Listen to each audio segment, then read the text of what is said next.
Cell Bokaro steel के द्वारा प्रशिक्षित किए गए 1500 बेरोजगार युवकों को आंदोलन के बाद प्रत्येक महीने 50 अप्रेंटिस किए गए युवाओं को कंपनी में नियोजन देने की बात पर सहमति बनी थी, लेकिन 2.5 महीने बीत जाने के बाद भी इस पर पहल शुरू नहीं हुई है, जिसके बाद बोकारो विस्थापित अप्रेंटिस संघ ने सेल प्रबंधन और धनबाद के भाजपा सांसद डुल्लू महतो से चेतावनी भरे लहजे में कहा है कि प्रबंधन विस्थापितों के सब्र की परीक्षा ना ले। अभी एक विस्थापित ने अपनी जान देकर कीमत चुकाई है, अब आगे हम लोग जान देने से पीछे नहीं हटेंगे। विस्थापित युवाओं ने कहा कि इस बार हम लोग मार खाने के लिए नहीं बल्कि पारंपरिक हथियार के साथ विरोध करने के लिए भी तैयार रहेंगे।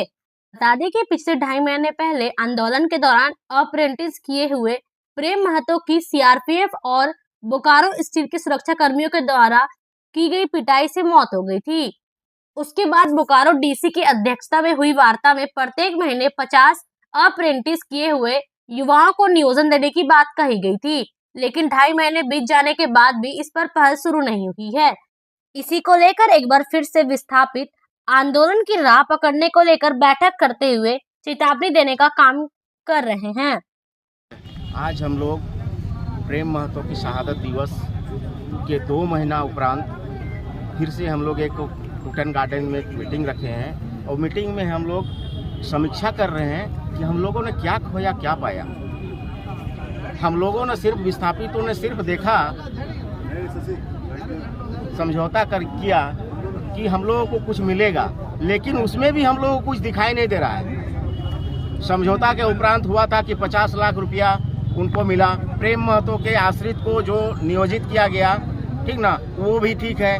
और उसमें जो आश्वासन दिया गया था कि उनके नौकरी के लिए हम यहाँ से एक लेटर दिल्ली बढ़ाएंगे, वो आज तक लेटर नहीं बढ़ा। विस्थापित अप्रेंटिस संघ के 1400 अभ्यर्थियों को सांसद महोदय के द्वारा और डीसी मैडम के द्वारा आश्वासन दिया गया था कि यहाँ से एक लेटर दिल्ली बढ़ाएंगे और दिल्ली से अप्रूवल करा के आप लोग को नियोजित करेंगे।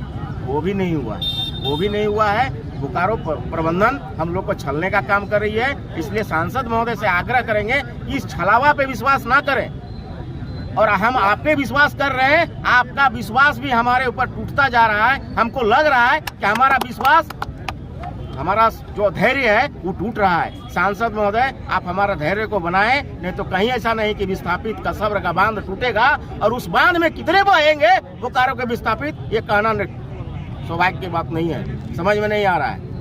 सदस्य होने के नाते मैं आपको बताना चाहूँगा कि जो घटना घटी थी उसकी आज 2 महीना लगभग होने जा रही है। उसके